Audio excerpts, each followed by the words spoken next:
Assalamualaikum warahmatullahi wabarakatuh, sahabat Islam semuanya. Ada sebuah nubuat yang diyakini oleh kaum Nasrani dan Yahudi yang tertulis dalam kitab Perjanjian Lama bahwa salah satu tanda kiamat sudah mendekat, yaitu adanya ikan yang dapat hidup di laut mati. Baru-baru ini Breaking Israel News melaporkan bahwa dalam beberapa tahun belakangan ini laut mati telah mengalami pendangkalan. Namun yang paling mengejutkan adalah ditemukannya sejumlah ikan dan vegetasi air yang dapat hidup di dalam laut ini. Sesuatu yang diyakini mustahil terjadi sebelumnya.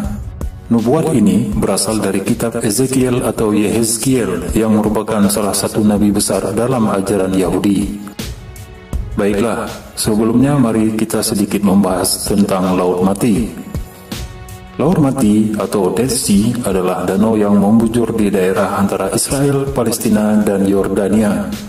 Laut Mati sebenarnya bukanlah laut, melainkan hanya sebuah danau saja. Disebut laut karena danau Laut Mati berair asin dan memiliki wilayah yang luas, panjang 47 mil dan lebar 10 mil, dengan total luas permukaan sekitar 360 mil.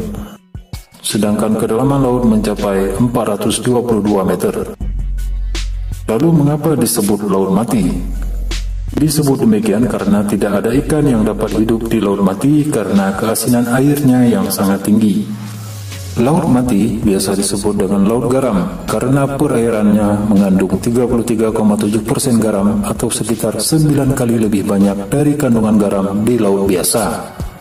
Lalu, proses alam apa yang menyebabkan air laut mati menjadi sangat asin? Pasukan air yang masuk ke Laut Mati hanya berasal dari Sungai Yordan dan sungai dari beberapa pegunungan di sekitarnya. Karena Laut Mati berada di posisi yang sangat rendah, maka air yang diterima itu tidak bisa dialirkan kemana-mana lagi. Satu-satunya jalan keluar air yaitu melalui proses penguapan ke udara saja. Itulah sebabnya air Laut Mati menjadi sangat asin karena air yang mengalami proses penguapan meninggalkan zat-zat mineralnya. Laut Mati ini disebutkan dalam kitab suci agama Islam, Yahudi, dan Kristen. Dalam Al-Quran, Laut Mati ini disebutkan dalam surah Ar-Rum ayat ketiga yang memberitakan tentang kekalahan bangsa Romawi di tempat yang paling rendah di bumi. Ya, Laut Mati merupakan dataran terendah di muka bumi, terletak 422 meter di bawah permukaan laut.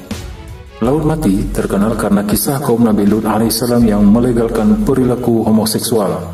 Karena umat mengabaikan seruan Nabi Lut, maka Tuhan memerintahkan Nabi Lut untuk menyingkir dari kota Sodom dan Gomorrah. Laknat Tuhan datang melalui sebuah gempa vulkanis yang diikuti letusan lava. Kota-kota tersebut diruntuhkan lalu dijungkir balikkan masuk ke dalam Laut Mati. Nah, baru-baru ini ada kejadian menarik di mana para ilmuwan menemukan fakta yang aneh bahwa telah terlihat sejumlah ikan berenang di dalam Laut Mati.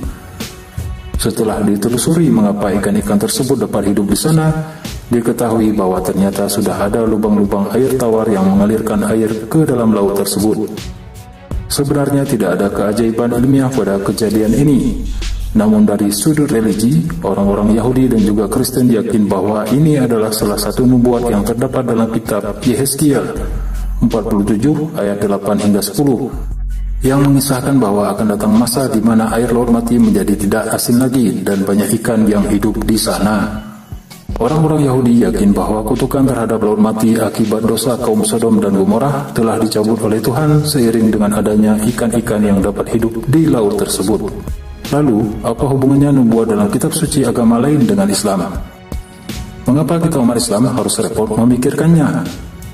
Yang pertama harus diingat, tidak semua isi kitab suci agama samawi lain telah diubah 100%. Sebagian ulama mengatakan bahwa jika ada ayat-ayat kitab suci agama samawi lain yang sesuai dengan petunjuk Al-Quran, dapat kita ambil sebagai pembanding atau penguat. Namun ayat-ayat tersebut terbatas pada kisah atau sejarah saja, bukan pada masalah akidah dan syariah.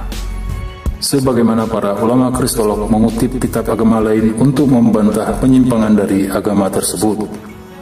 Walaupun memang ada sebagian ulama yang strict melarang pengambilan referensi dari kitab suci agama lain.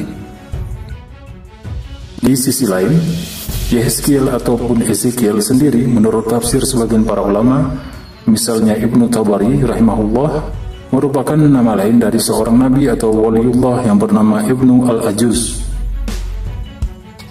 Yang kedua, mengapa kita umat Islam harus memikirkannya? Karena nubuat dari kitab perjanjian lama agama Yahudi ini secara tidak langsung akan memberi dampak terhadap nasib umat Islam di kawasan tersebut. Karena Laut Mati terletak di negeri akhir zaman umat Islam, yaitu negeri Syam yang terdiri dari Yordania dan khususnya Palestina dan Suriah. Dalam ajaran Yahudi, ada nubuat-nubuat atau prediksi dari kitab suci mereka yang berhubungan dengan kondisi akhir zaman. Mereka yakin bahwa terbuktinya sejumlah nubuat seperti kelahiran sapi merah ataupun munculnya ikan di Laut Mati membuat pemuka agama Yahudi semakin gencar untuk menggenapkan nubuat tersebut, yaitu dengan membangun kuil Sulaiman. Pembangunan kuil Sulaiman ini berarti pembongkaran Masjid Al-Aqsa yang merupakan masjid suci ketiga umat Islam setelah Masjid Al-Haram dan Masjid An-Nabawi. Wallahu a'lam bissawab.